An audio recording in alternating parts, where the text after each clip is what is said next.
When I was a stay-at-home mom, sometimes I got bored. One day I decided to make some food for a homeless man who lingered under a bridge. It was at I-20 in Hampton. That seemed to be a hot spot for beggars for some reason. I had seen this man several times, so I figured I should help him out.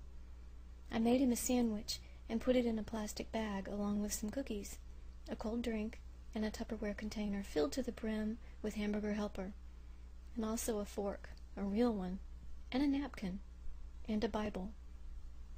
I went and picked up my little brother and got him to go with me, looking for him. He was nowhere to be found at first, but after driving up and down the street and looking carefully several times, we spotted him. I made a quick U-turn, pulled over to the side of the road, and flagged him down. He cautiously approached the car, and I handed him his lunch. He looked suspiciously at me, then into the bag, then thanked me, and walked away. He didn't even smile. So later on that night, it hit me. He had no way to read his Bible. If he lives under a bridge, and since he spends his days begging, the only time to read would be at night, and there's a good chance he had no light.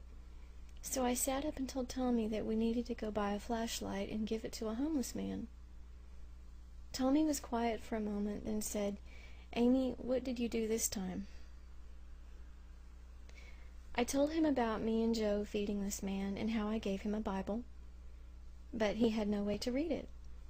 Tommy mumbled something negative and tried to go back to sleep, and I'm not sure how it all planned out, but within minutes we were in the car, Leah sleeping in the back, heading to the grocery store so I could go in and purchase a flashlight and batteries just in case.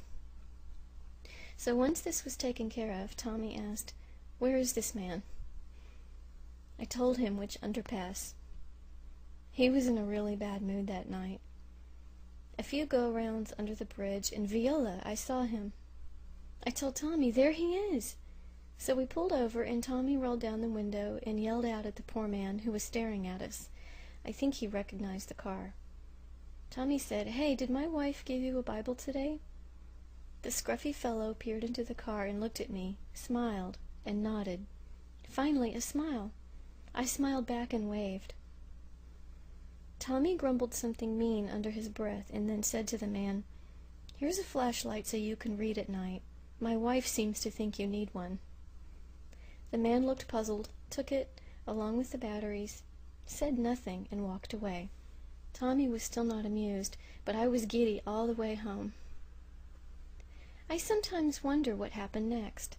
Did the man ever read the Bible at night with the flashlight?